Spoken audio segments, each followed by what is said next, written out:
जालना विधान परिषद निवडणुकीच्या पार्श्वभूमीवर शिवसेना नेते तसंच माजी मंत्री अब्दुल सत्तार यांनी महायुतीतील जागा वाटप आणि स्थानिक राजकारणावर नाराजी व्यक्त केली। विधान परिषद निवडणुकीच्या पार्श्वभूमीवर माजी मंत्री अब्दुल सत्तार यांनी माध्यमांशी संवाद साधताना महायुतीतील काही निर्णयांबाबत नाराजी व्यक्त केली। आपण उमेदवारी अर्ज दाखल केलेला नसून अपक्ष उमेदवाराने अर्ज भरल्याचं सांगत जिल्ह्यात भाजपकडून मित्रपक्षाशी अपेक्षित समन्वय राखला जात नसल्याची खंत त्यांनी व्यक्त केली। महापालिका, जिल्हा परिषद तसंच स्थानिक संस्थांमधील राजकीय परिस्थितीचा उल्लेख करत शिवसेनेच्या कार्यकर्त्यांना पुरेसं स्थान मिळत नसल्याचं त्यांनी म्हटलंय। मुख्यमंत्री आणि उपमुख्यमंत्री जो निर्णय घेतील तो आम्हाला मान्य असेल असंही त्यांनी स्पष्ट केलंय। इसमें आरोप का कोई सवाल ही नहीं। फॉर्म भरा गया है, कार्यकर्ताओं की जो नाराजगी है उस हिसाब से फॉर्म भरा गया है। इसके ऊपर अंतिम निर्णय वरिष्ठ नेता लेंगे। जी, आखिर क्यों ऐसी नाराजगी?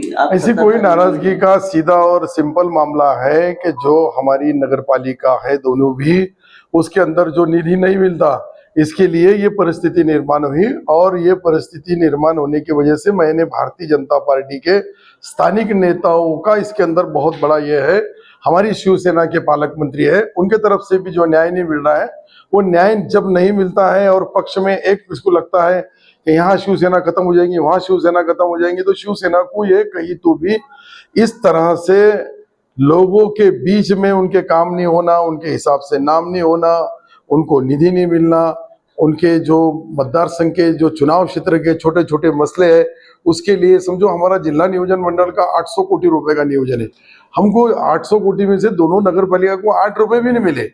तो फिर ये तो पार्टी है हमारी खुद की पार्टी में भी हमारे पे अन्याय हो रहा। भारतीय जनता पार्टी तो हमारा एक एक पद, एक एक जो सत्ता की जगह है, जिला परिषद होंगी, महापालिका होंगी, कई छोटे जगहों पे ऊपर, बड़ी जगहों के ऊपर वो खत्म करने की कोशिश कर रहे हैं। जी, आप बड़े स्तर पर भी पता है, ये सारे जो आपके बड़े नेता हैं उन्हें ये चीजों का नॉलेज है कि बड़े नेताओं के संगात कल 6 बजे हमारी मीटिंग है।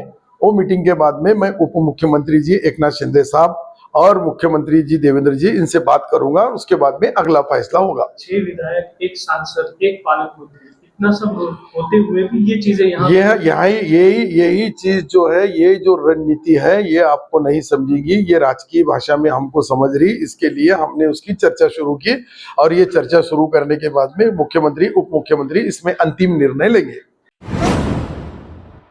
छत्रपती संभाजीनगर इथं विधान परिषद निवडणुकीच्या पार्श्वभूमीवर माजी मंत्री अब्दुल सत्तार यांनी व्यक्त केलेल्या नाराजीवर भाजप नेते संजय केणेकर यांनी जोरदार प्रतिक्रिया दिली। महायुतीने सक्षम, नम्र आणि समर्पित कार्यकर्त्याला उमेदवारी दिल्याचं सांगत त्यांनी उमेदवाराच्या निवडीचं समर्थन केले। माध्यमांशी बोलताना केणेकर यांनी अब्दुल सत्तार यांनी आपल्या पक्ष नेतृत्वाशी चर्चा करावी असा सल्ला दिलाय। तसंच सत्तार हे ज्या पक्षात राहिलेत त्या पक्षातील नेतृत्वावर प्रश्न उपस्थित करत राहिल्याचा आरोपही त्यांनी केलाय। दरम्यान महायुतीच्या निर्णयामागे सर्व घटक पक्षांचं एकमत असल्याचं सांगत केणेकर यांनी सत्तार यांच्या टीकेला प्रत्युत्तर दिलंय। उमेदवार तर महायुतीने ठरवलेला आहे आणि अतिशय चांगला, सक्षम, नम्रता, साधेपणा आणि समर्पित कार्यकर्त्याला खऱ्या अर्थानं उमेदवारी दिलेली आहे भारतीय जनता पार्टी। कुठेतरी सत्तार देखील नाराज असल्याचं कळते। कोण सत्तार? अब्दुल सत्तार। त्यांनी त्यांच्या मुलाचा अर्ज दाखल केलेला आहे। त्यांनी त्यांच्या पक्षाच्या श्रेष्ठींना विचारावं। सातत्याने हे व्यक्तिमत्व स्वतःच्या पक्षाच्या नेतृत्वाला आव्हान देत राहिले।